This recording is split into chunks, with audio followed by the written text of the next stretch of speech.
So I've just fired up the Hypnosis Without Trance developing group again, and I haven't been active in here for a long time, and I see there has been some activity since I've been away, so I want to answer one of the questions that I've seen. So the question runs thus: Hi James, I have a strategic question. Will you tell the client at the beginning that the real power to change is not with the hypnotist's hypnosis, but with yourself? Okay, this is a really good question.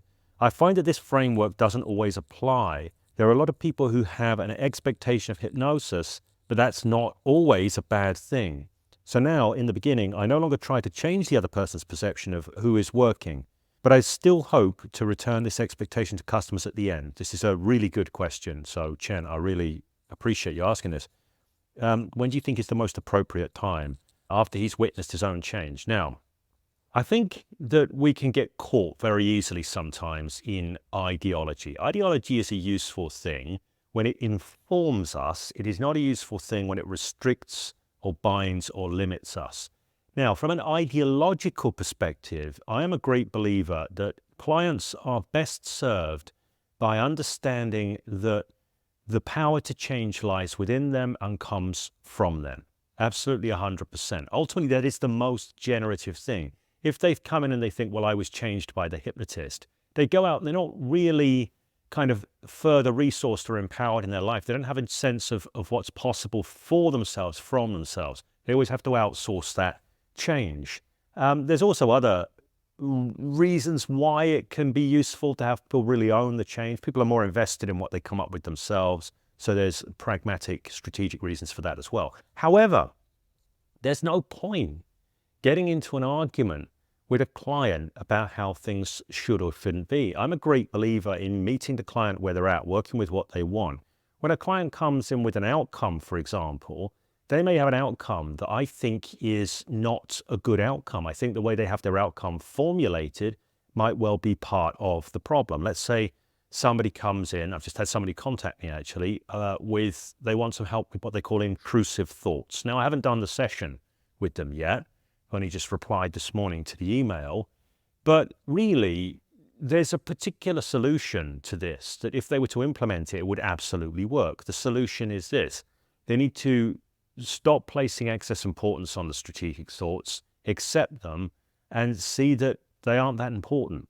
Just let them go. See, there's no real meaning in them. They're just thoughts. If they were to do this thing, what I just simply suggested right then, the intrusive thoughts would cease to be a problem. The psychological grip in which they're held would likely be released and the problem would just disappear all by itself. I happen to know that is extremely likely should I implement that solution.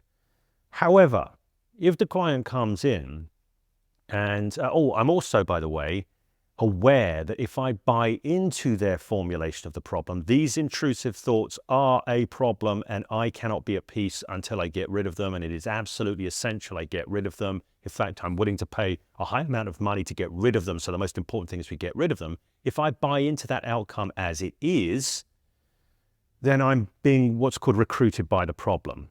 Okay, so what I need to do here is I want to fully accept what the client wants, what the client brings into the session, whilst leading them to a new conclusion of their own accord as to an outcome that I believe is likely to be more functional. All right. Now, I could be wrong. If I just took them on their face value and I co-created get rid of the intrusive thoughts, although that's a problem because it's a negative state, we might find something useful. So how might I approach this, for example, right? I want to get them to change their outcome, okay? But I can't suggest it directly. I can't say, no, that outcome's no good. No, that outcome doesn't serve you. Here's a better outcome. That's no good. It's not likely to be accepted. It's likely to be rejected. So I want to lead them to a different place. So I might, for example, here's one way that I might do this. They say, I want to get rid of these intrusive thoughts. I'm going to say, and when you get rid of these intrusive thoughts, then what happens? Or what would you like to have instead of these intrusive thoughts? Or what's important to you about being free from these intrusive thoughts, right? So I don't want to just operate on the intrusive thoughts. I want to get to where they want to get to. Now, let's imagine this client might say, well, then I'll be able to be at peace with myself and know that I'm okay. right? So now the outcome, I've just shifted the outcome, but I've got them to shift the outcome to a much more workable one, which is being at peace with myself and knowing things are okay. Now I can help hypnotically create peace with myself and knowing things are okay, but I cannot hypnotically create, I don't want those thoughts to come, right? I can't do that, but I can create a positive state, a positive way of being. So what I would likely do in this situation is I would create with this person through a kind of dialogic process, interactive hypnosis, whatever you want to call it, a very vivid experience of peace. And I can't remember what the other thing in our hypothetical example would be, but let's say peace and well-being, right? Profound peace and well-being and knowing everything is okay. Let's say we create this dialogically or through trance work or whatever. And then I want to get them to see from that place those thoughts that they previously thought were a problem. And I might suggest it that way. I say, so as you experience this profound peace and well-being, and you know this, right? And you know you're okay. And they're like, uh-huh. I said, what happens to those thoughts that used to flow through, or maybe even sometimes still do, but you know that you're okay, right? So what I've actually done there is I've not got rid of the thoughts. I'm changing the base of well-being and the ground of being that the person comes from as they meet the thoughts.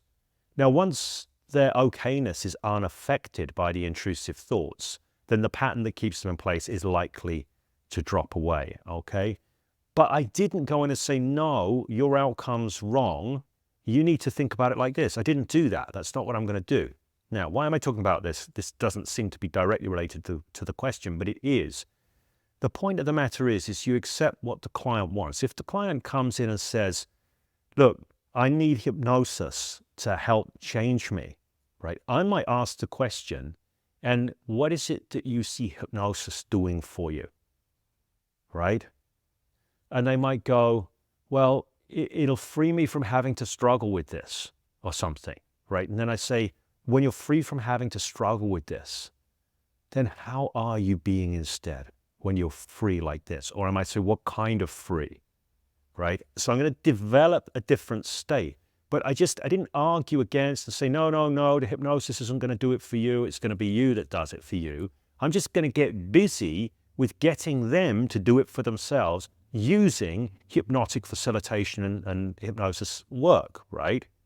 So I'm going to do that. Now, sometimes, by the way, these days, I ask clients, when they're asking me for hypnosis work, I say to them, is it important for you to have hypnosis here? Because we can certainly use overt hypnosis, or is it just more important for you to make this change in any way that works for you, right?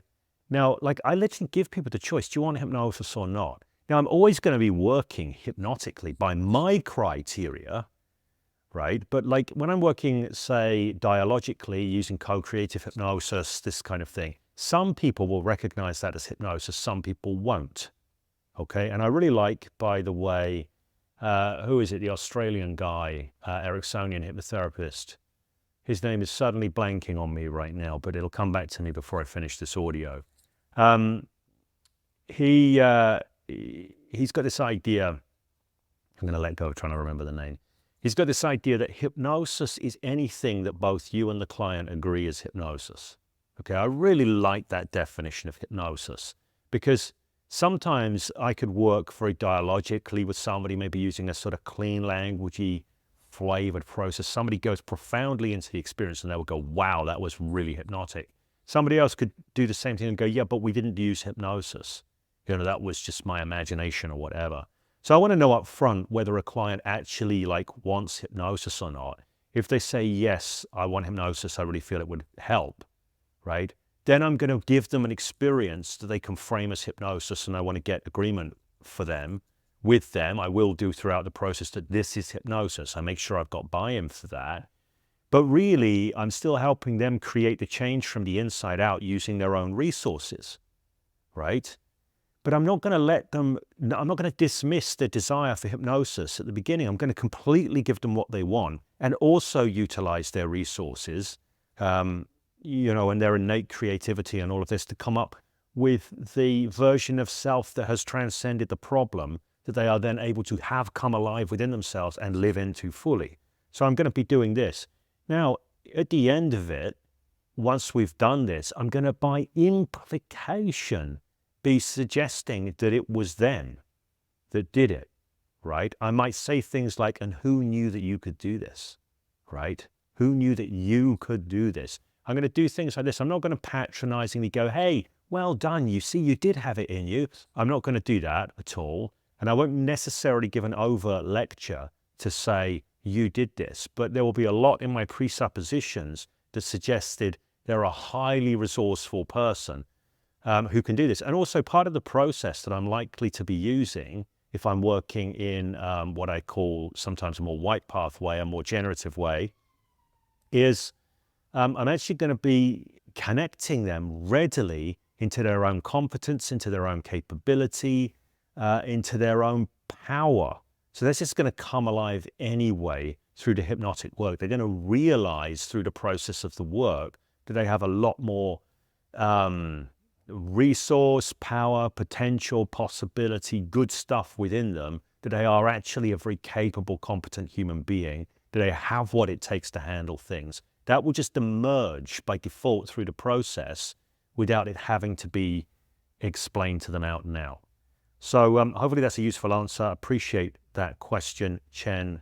And if anyone has any further questions, please do ask. I'm not going to guarantee, I'll say this as you're listening to this audio, if you're still listening right now, I'm not going to guarantee I'm going to answer every single question inside of the HWT developing group in this way. It's going to depend on my time, attention, my mood, this kind of thing. But I am going to be getting a little bit more into teaching what I would call dialogic change work or co-creative hypnosis, this kind of stuff. I'm going to be getting a little bit more into teaching that. So if anybody's interested in going more fully into this approach for the purpose of generating change in people's lives, then there'll be opportunities coming for that in the not too distant future.